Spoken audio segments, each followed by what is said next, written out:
you want to introduce yourself? Yeah, hi, my name is James Scott Anderson. I go by Scott in the middle name. Hi, Scott. How are you this morning? I'm fine. I'm grateful to be here. My name is Bethany Pierce. I am a librarian here at Charlotte-Mecklenburg Library. Okay.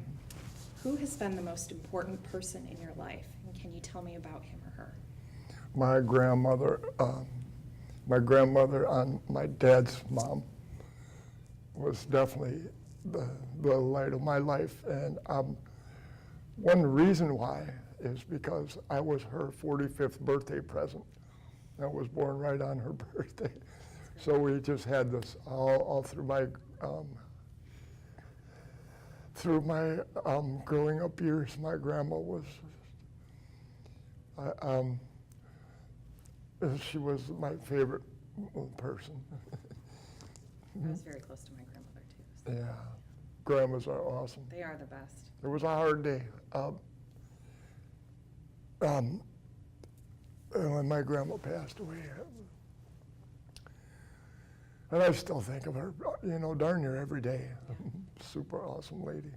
She's the one that gave me appreciation for books and for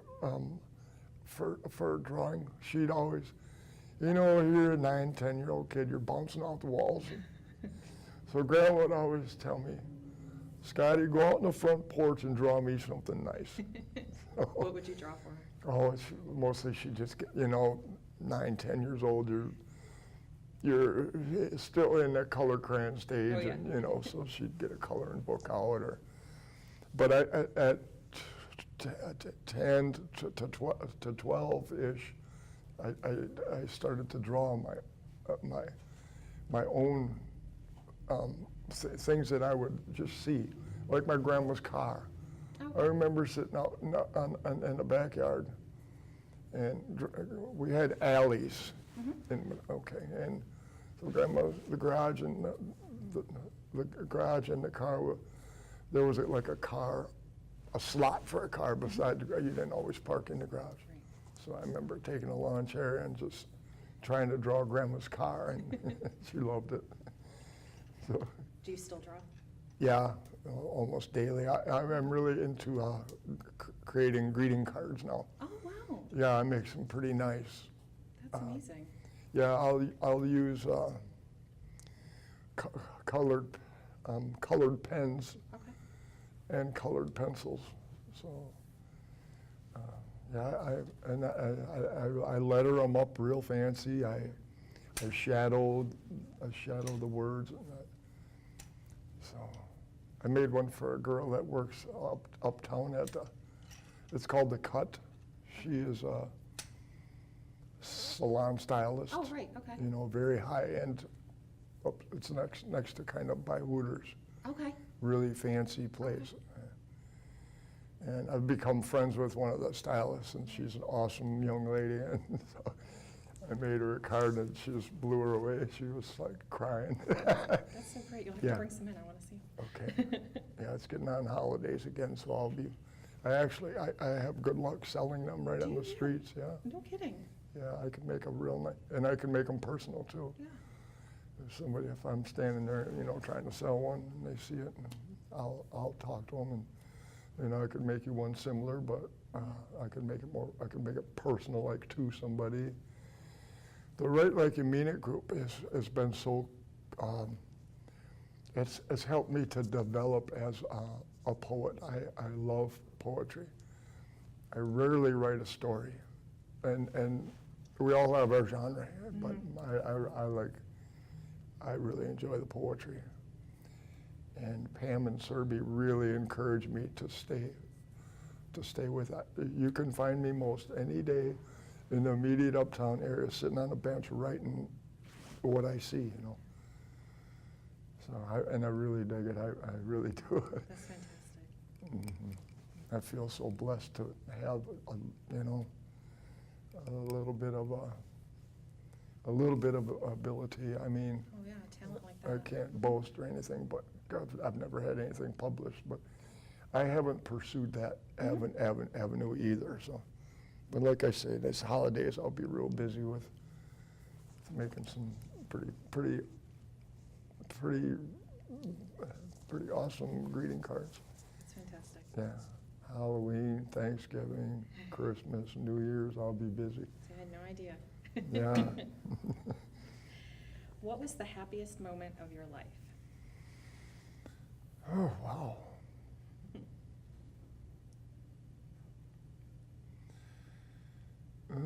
That's sad that I can't remember the happiest moment of my life. It's a tough question. Yeah. I think some people have multiple happy moments. Wow, I'm just drawing a blank. I want to say when I got married, but that ended up in divorce, so I'm not sure that was. But it was happy at the time. At the right? time, it was, yeah, at that moment in time, it was, I was happy then. I was, thrilled Mm-hmm. somebody would have me in the first place. And all my family and friends were there. It was a happy, probably, yeah, that probably was. It just didn't end up so happy. And I have a tendency to screw good things up, so it was especially more so in my youth. Still trying to discover who I am as a person, and now we're responsible.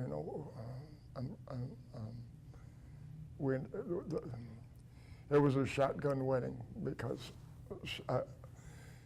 she was my high school sweetheart, and I was 2 years ahead of her, so. In my senior year and her sophomore year, she got pregnant. And, but that, that was probably my happiest moment. I'm married to my high school sweetheart also. Oh, cool. Cool. Who has been the biggest influence on your life? Again, I would say my grandmother, yeah. There's not very many days that go by that I don't have some memory of her. Grandma will just pass through my mind, and they're generally almost always good. But I knew how to push Grandma's buttons too. I'd be sent to my room, and for for formative years. 4 or 5 till 8 or 9, I lived with my grandma. Okay. After my mom and dad got divorced. And Dad was trying to find himself, I reckon, and Mom moved back to Chicago where she was from. And so I spent a lot of my growing up years under Grandma's roof. And Grandma and Grandpa, I should always remember to say Grandpa, because he was a great grandpa. He was awesome. So what lessons did your grandmother teach you? Well, I grew up, at that point, I had 4 sisters. I was the only boy. I ended up having 6 sisters and, wow. and a stepbrother. So That's a lot of as the sisters. family fragmented, but Grandma always wanted me to, she said, do better than your sisters. Keep your room picked up. Because at that time there was 4 of them in one room, one big bedroom. Yeah. It seemed big when you're, 7, probably. I don't know how they did it, but and my oldest sister had a temper like my father. She was, so Grandma just wanted me to keep my room and myself, keep your stuff organized and clean. So, and I'm grateful for that, because if you go to my tent right now, I know a tent's not very big, but I know where everything that's part of my small world, I know exactly where it is in the dark. I know right where that backpack is. I know where that book bag is. I know where that pile of socks is, for instance. Yeah. So, yeah, That's valuable. Yeah, especially in the dark. Yeah. Yeah. So when I come into my tent at night, everything that I'm wearing, I take it off and I put it in the certain little spots. So, simple thing, but that's attributed very valuable. to Grandma. Absolutely. She will always stress that I keep my stuff organized. Who has been the kindest to you in your life? Recently or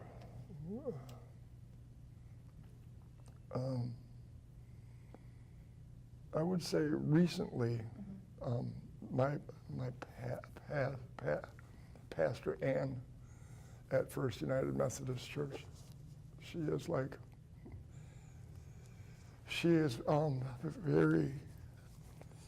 very kind to me. She's very understanding of my brain injury. I don't know how she's very knowledgeable about people and about life, and she's honest and good and pure, and I love her, and I respect her so much. So, and I'll be seeing her later today too. At 2 o'clock, we have a group over there. Oh, wow. At the church, and she always pops her head in because she's never too busy to just. Yeah. And most of us that are in this group are go to that church. Oh, okay. Not all of us, but I think there's only like two or maybe three that don't worship there. So she always finds time, and it's a big church.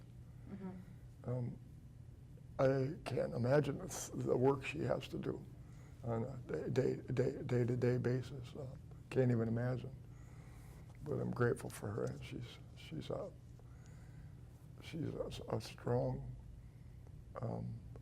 strong, influential leader, and big part of my life. She sounds fantastic. Yeah, I thank God for her in that church. Are there any funny stories or memories or characters from your life you want to tell me about?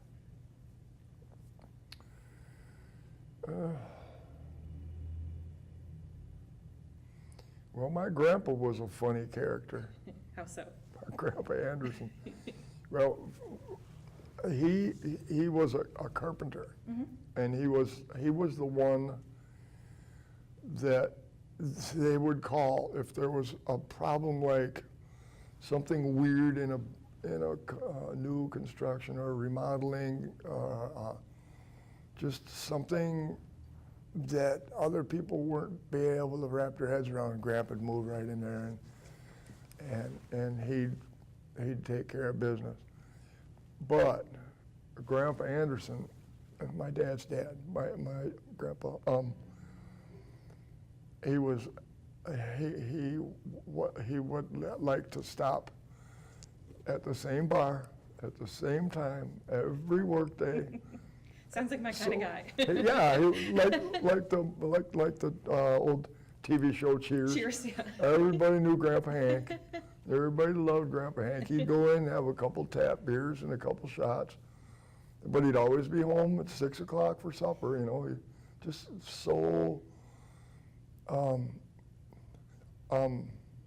Like you could set your watch by Grandpa Hank.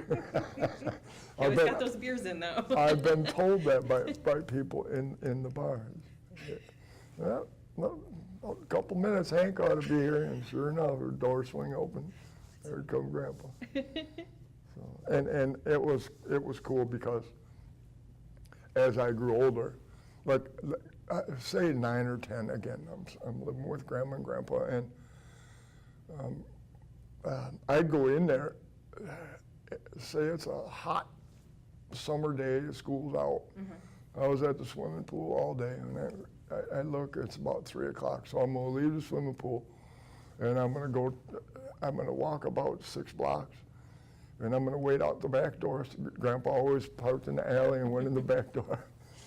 And I'd wait for Grandpa, and virtually every day, every workday Monday. He wouldn't go in there on the weekends, but every Monday through Friday he was coming in after work and having a couple beers and a shot.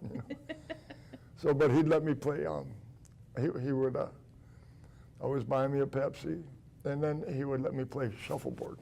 Because they had a real cool, old, you know, a real, not the plastic, Right. you know, gosh. So I always mess around on the shuffleboard table. I should have asked, did you grow up, where did you grow up? In La Crosse, Wisconsin. Oh, okay. Yeah. Far away from hurricanes. Yes. A little cold though, right? You're mucho. Yeah, about this time of year, everybody's starting to pack their travel trailers and get, Uh-huh. no, it's usually like after Thanksgiving, but I'm from, my dad's a snowbird. He goes to, or I don't even know if Dad's still alive, tell you the truth. It's been so long, but I in his latter years, he bought a nice travel trailer, and he goes to some Gulf port or somewhere down on the Gulf. okay. I don't remember the name of it, but he goes to the same place ever used to. I don't know, like I say, if he's still with us. So I had a rough time with him growing up, and you know, being he was pretty abusive, and you know, I forgive that. I mean, I was a smarty pants, you know, and he'd stop at the bar too, and after his work day, and he'd come home half the time. And this little farm, you know, we always had a couple horses and a couple cows, and nothing big, but again, I'm 9, 10, 12 years old. I'm in a hurry to go play football down to neighbors, so I do the chores. Halfway, you know, Yeah. what I was hope would be good enough, and I never did it. Rarely did I do them good enough. So that fed his anger, but it was rough a couple ways growing up, being the only boy in the house and I bet. having that angry father. And my oldest sister had his temper. She threw me down a flight of stairs once. Goodness. Not threw me, but pushed me. Yeah. You know, and I fell down the stairs. She was something else. She was one to stay away from as much. Sounds like and, it. yeah, and you know, I essentially grew up. I mostly grew up in fear of family members, and that's just wrong on every level. You know, looking back, but it was normal at that time. It was just I spent a lot of time hiding out in the hayloft. You know, just for instance, or out in the woods, depending on the weather. So it's a good thing you had your grandma. Yeah, but I didn't get to spend enough time with her. Just like I said, mostly in the summers. I'd go and spend a couple weeks at Grandma's. Occasionally, this wasn't a regular event, but occasionally us kids would get on a train, and we'd take the train down to Chicago and see my mom for a week or two. So that was always fun. Didn't get to see her enough, though. And again, I don't know if she's passed away or if she's still with us. I turned 60, and so they're at least 20, maybe 21, 25 years older than me, which, you know, they could still be here. So I haven't heard anything, but I've pretty much turned my back on the whole, I don't have a phone, so I can't reach them that way, and they're probably completely unsure where I'm at. Although when growing up, my dad raced and my uncle raced, and I've came to Charlotte once before, but I went back home for a while, and then I came back. Now this time I'm going to stay here. So my goal was to have some kind of relationship and job employment with NASCAR. Oh, okay. I mean, this is the home, and it's a huge sport. So, and I haven't let go of that dream yet. I got sidetracked with a brain injury, and that in itself has totally disrupted my life on a day-to-day basis. I'm trying to get some type of disability, and I have a social worker at Urban Ministries. Oh, good, okay. I had an appointment once and I couldn't find the place. And so I'm not going to give up on it. I know that whole getting money from the government thing is taken advantage of by many people. But I also believe in my heart that it's there for a person like me that, Absolutely. you know, the life got turned upside down, and it's a hard thing to go through a day with no money in your pocket, for instance. I smoke cigarettes, so you could watch me. I pick up butts, and I'm blessed that some people have it better than me, and they can smoke half a cigarette and throw it down. I'm grateful for that. I smoked my whole life, so I'm not going to quit anytime soon.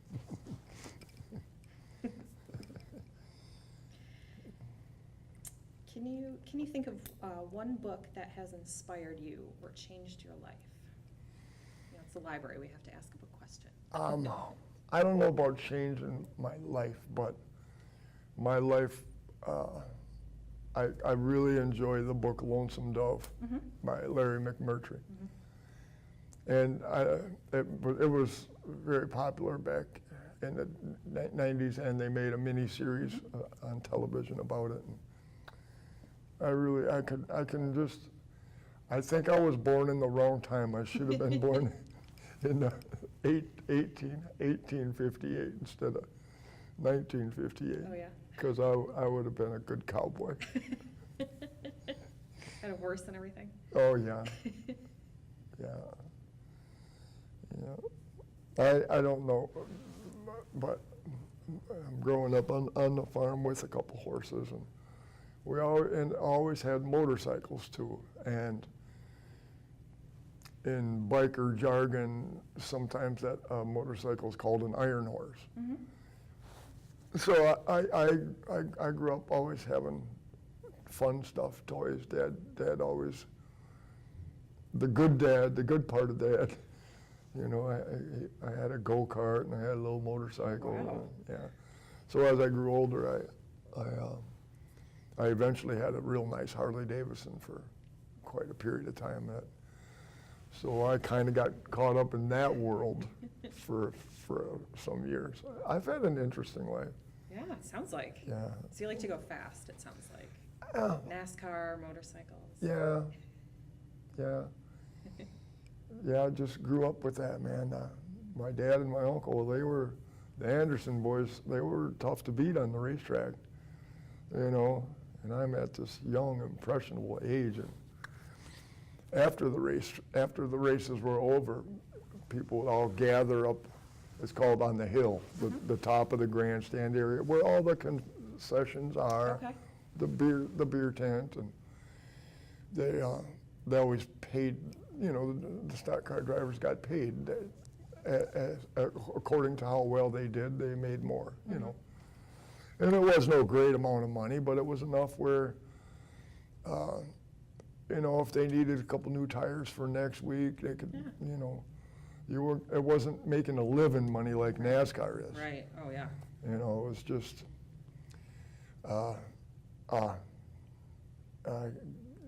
get by money, maybe, whatever you might call that. Just Fun money.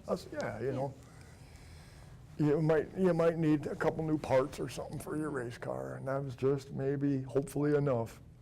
Because all the guys on that level, they had jobs, you know, that you weren't making a living like you can in that. And it was like Saturday night racing, you know, up north. And it only lasted about 14, 16 weeks maybe. Because then it would probably get too cold. Yeah, because all of a sudden it's too cold. There ain't nobody coming if it's 46 degrees on. There ain't nobody gonna be in them stands. No. So, It's a little chilly. yeah. What are the most important lessons you've learned in your life? The number one, very most important, is to just be kind. Let people be themselves. Just be kind to others. I embrace that.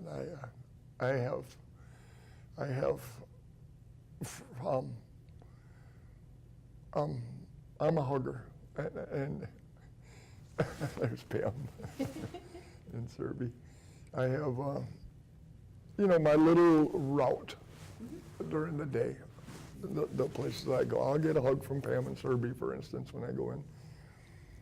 I think it's important to have, to first of all be kind and not be afraid to show affection, And a hug is a nice, it's not no sweep you off your feet, just, a little arm around the shoulder, how you doing, and I think it's important. And I think that's another thing that kind of Grandma would kind of put it into my spirit, into my heart. So I'm grateful for Granny. Sounds like. Yeah. I could have met her. She sounds fantastic. She was. She was the first job I remember having, she was like a nanny for this rich doctor family in La Crosse. And then she ended up being the head cook at one of the elementary schools. Oh, wow. Yeah, so she was an awesome cook. She's one of those old school gals that could make a feast out of very little, So she was a good person. Is there anything else you want to talk about? Mm-mm. No? Can I get a hug? Yeah. Most definitely. Thank you so much. Oh, you're welcome. Thank you for the hug. That's good stuff. We good? Yeah. I'll let him do. I don't want to break nothing. Oh, no, that's okay.